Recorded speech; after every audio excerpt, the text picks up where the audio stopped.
Welcome to doctor NYR YouTube channel. आज हम इस वीडियो में पढ़ेंगे माइटोकॉन्ड्रिया के बारे में। Please take a screenshot. Mito जो है ना, माइटोकॉन्ड्रिया जो होता है, ये माइटोकॉन्ड्रिया प्लूरल होता है, बहुत, इसका मतलब होता है बहुत सारे, और एक अगर माइटोकॉन्ड्रिया प्रेजेंट होगा तो उसको बोलते हैं माइटोकॉन्ड्रिया। तो माइटोकॉन्ड्रिया जो है ना, ये ग्रीक वर्ड है। माइटो का मतलब होता है थ्रेड, और कॉन्ड्रियन वर्ड जो होता है इसका मतलब होता है ग्रैन्यूल्स। तो ये जो माइटोकॉन्ड्रिया होता है इसको पावर हाउस ऑफ सेल बोलते हैं। ये पावर हाउस ऑफ सेल इसलिए बोलते हैं क्योंकि यहाँ पे ज़्यादा ATP बनता है, जो एक सेल उसको यूटिलाइज करके यूज़ कर देते हैं उस ATP। मतलब जो एनर्जी यहाँ पे बनती है वो ATP के फॉर्म में बनता है। अगर हम इसकी हिस्ट्री के बारे में देखेंगे, अल्टमैन जो होता है उसने इसको डिस्कवर किया है, लेकिन जो बेंडा है ना, उनने उसको नाम दिया है माइटोकॉन्ड्रिया। तो अगर हम माइटोकॉन्ड्रिया को एक टिश्यू में देखेंगे तो ऐसे मतलब सिंपली ये नहीं देख सकता है। इसको तभी मतलब इजीली विजिबल होगा जब हम माइक्रोस्कोप में देखने से पहले उस टिश्यू को पहले स्टेन करेंगे। मतलब क्या होता है, जब हम एक टिश्यू लेते हैं उसको क्या करना होता है, कोई ड्रॉप्स जो होते हैं डालने पड़ते हैं। उसमें से जो होता है, जो ऑर्गेनेल्स विजिबल नहीं होते वो इजीली माइक्रोस्कोप में फिर विजिबल होते हैं।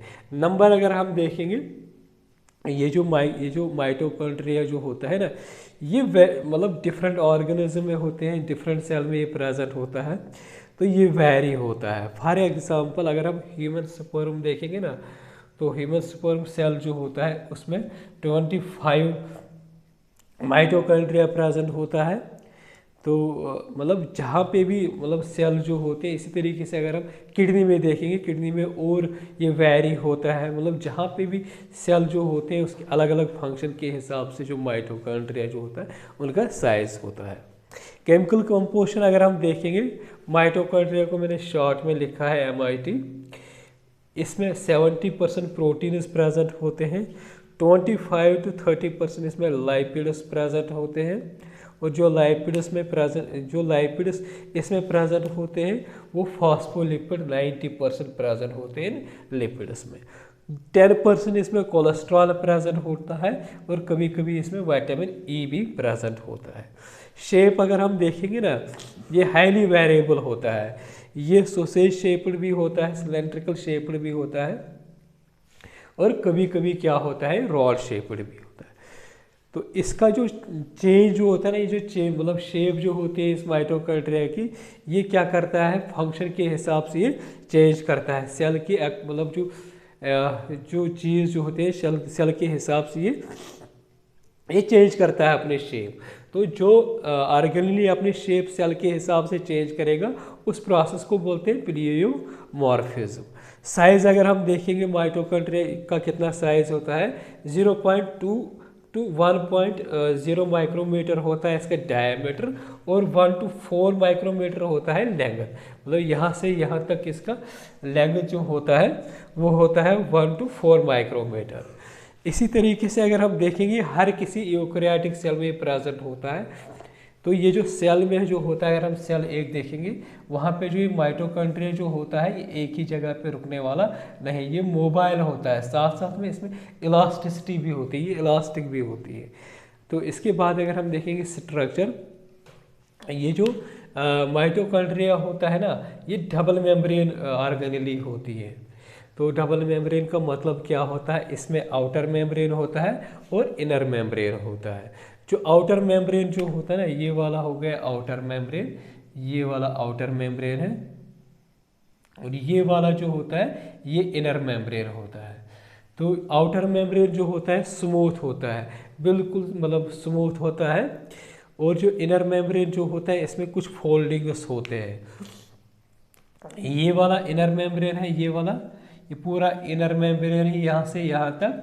तो इसी में कुछ फोल्डिंग्स जो होते हैं, मतलब ये जो फोल्डिंग्स होते हैं, ये वाला एक फोल्डिंग हो गया, ये वाला एक फोल्डिंग हो गया। दी जो फोल्डिंग्स जो होते हैं इनको बोलते हैं क्रिस्टिया। तो ये जो क्रिस्टिया जो होते हैं ये हमेशा जो होते हैं, ये इस पोर्शन को बोलते हैं, ये वाला पोर्शन जो होता है इसको बोलते हैं मैट्रिक्स। तो ये क्रिस्टिया जो होते हैं, इनफोल्डिंग जो होते हैं किसके, इनर मेम्ब्रेन के, मतलब ये वाला आउटर मेम्ब्रेन हो गया, ये इनर मेम्ब्रेन हो गया, इसी के इनफोल्डिंग्स होते हैं जो टुवर्ड्स द मैट्रिक्स होता है, तो उसी को बोलते हैं क्रिस्टिया। ठीक है ना। तो ये जो आउटर मेम्ब्रेन होता है और ये जो इनर मेम्ब्रेन होता है, इनके बीच में गैप होती है, स्पेस होती है, that space is known as inter membrane space. ये वाले इसको बोलते हैं इंटर मेम्ब्रेन स्पेस। तो कभी कभी क्या बोलते हैं इसको, इंटर माइटोकॉन्ड्रियल स्पेस भी बोलते हैं इसको। तो अगर हम देखेंगे ना, जो क्रिस्टिया जो होता है इसका काम क्या होता है, ये मतलब सरफेस एरिया इस माइटोकॉन्ड्रिया का इंक्रीज कर देता है। ये जो आउटर मेम्ब्रेन होता है ना, ये वाला आउटर मेम्ब्रेन, इसमें क्या होते हैं, इसमें कुछ प्रोटीन्स प्रेजेंट होते हैं जिनको बोलते हैं पोरिनस। तो ये पोरिनस जो होता है ना, इससे क्या होता है, ये एलो करता है फ्री पैसेज ऑफ मॉलिक्यूल्स, किसमें, इस जो स्पेस जो होता है ना इसमें, मतलब यहाँ से जाएंगे कुछ मॉलिक्यूल जो होते हैं यहाँ पे जाएंगे, क्योंकि यहाँ पे पोरिनस होते हैं आउटर मेम्ब्रेन में, वो सबसे पहले किस में जाएंगे, इंटर मेम्ब्रेन स्पेस है, इंटर माइटोकॉन्ड्रियल स्पेस में। इसके बाद अगर हम देखेंगे इस वाले को बोलते हैं मैट्रिक्स। मैट्रिक्स में क्या होता है, मैट्रिक्स में अगर आप लोगों को दिख रहा है ये वाला स्ट्रक्चर जो होता है ये डीएनए होता है, और इसमें क्या होता है, राइबोसोम्स भी प्रेजेंट होते हैं। ठीक है ना। तो राइबोसोम्स प्रेजेंट होते हैं। दूसरा क्या होता है, डीएनए प्रेजेंट होता है। जो डीएनए यहाँ पे प्रेजेंट होता है नेकेड होता है। नेकेड का मतलब क्या होता है, यहाँ पे हिस्टोन्स नहीं प्रेजेंट होते हैं जो पैकेजिंग में हेल्प कर देते हैं, जो यूकैरियोटिक डीएनए में प्रेजेंट होता है। तो यहाँ पे क्या होता है, डीएनए प्रेजेंट है जिसमें हिस्टोन्स नहीं होते, राइबोसोम्स प्रेजेंट होते हैं जो 70S राइबोसोम्स होते हैं। और ये जो क्रिस्टिया जो होता है ना, इसमें क्या होता है, इसमें मतलब अगर आप लोग देखोगे अंदर से कुछ नॉब लाइक स्ट्रक्चर्स होते हैं। ये जो नॉब लाइक स्ट्रक्चर्स जो प्रेजेंट होते हैं इस क्रिस्टिया पे, ऐसे इनको F1 पार्टिकल्स बोलते हैं, F1 F0 पार्टिकल्स बोलते हैं। कभी कभी इनको एलिमेंट्री पार्टिकल्स भी बोलते हैं, कभी कभी इनको ऑक्सीजन्स भी बोलते हैं, कभी कभी इनको बोलते हैं फर्नांडिस मॉर्गन पार्टिकल्स भी। तो इनको एटीपी सिंथेज भी बोलते हैं, कभी कभी बहुत सारे नाम से इनको जाना जाता है। इसका काम क्या होता है, ये एटीपी जो होता है ना फॉर्मेशन में हेल्प कर देता है। तो अगर हम देखेंगे जो माइटोकॉन्ड्रिया होता है जब ये डिवाइड होता है फिशन के थ्रू डिवाइड हो जाता है। तो यहाँ पे जो माइटोकॉन्ड्रिया में डीएनए प्रेजेंट होता है उसको बोलते हैं माइटोकॉन्ड्रियल डीएनए, एम्प्टी डीएनए। और जो राइबोसोम्स प्रेजेंट होते हैं इनको बोलते हैं माइटोकॉन्ड्रियल राइबोसोम्स। तो इस तरीके से अगर हम देखेंगे, एक तो डीएनए प्रेजेंट होता है इसमें, दूसरा इसके साथ साथ जो होता है राइबोसोम्स प्रेजेंट होता है। डीएनए से प्रोटीन्स बना सकता है थ्रू, मतलब डीएनए से मतलब प्रोटीन्स बना सकता है, क्योंकि डीएनए से ही क्या हो जाएगा, एमआरएनए बनेगा, एमआरएनए से ही प्रोटीन्स बनेगा। तो इस तरीके से अगर हम देखेंगे एक सेल में अगर हम देखेंगे ना, दो चीज़ें इंपॉर्टेंट होते हैं इसके, एक तो राइबोसोम्स, दूसरे डीएनए होता है। तो इसीलिए इसको बोलते हैं सेमी ऑटोनोमस ऑर्गेनेल्स, क्योंकि यहाँ पे जो है ना मतलब 50% काम जो होता है ना एक सेल का, जो खुद एक सेल 50% काम कर देता है, वो खुद लगभग ही 50% खुद काम कर देता है, क्योंकि यहाँ पे डीएनए भी प्रेजेंट होता है और आरएनए भी प्रेजेंट होता है। तो यहाँ पे जो होता है ना, यहाँ ये डिवाइड होता है फिशन से, फिशन के थ्रू। तो अगर हम बैक्टीरिया देखेंगे, बैक्टीरिया भी फिशन के थ्रू डिवाइड होता है।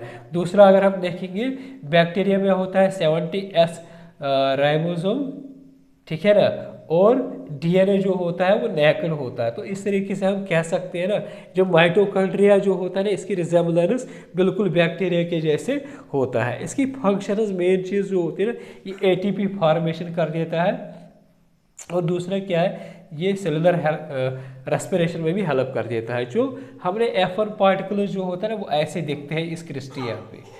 तो जो एटीपी बनता है इसको पावर हाउस ऑफ सेल क्यों बोलते हैं, क्योंकि यहाँ पे जो एस्टाइल को जो होता है, एस्टाइल को होता है ना, वो एस्टाइल को जो होता है इसमें इसका ब्रेक डाउन होता है इस मतलब क्रेब्स साइकिल में। तो उसके जो एंजाइम्स होते हैं वो इसी मैट्रिक्स में प्रेजेंट होते हैं।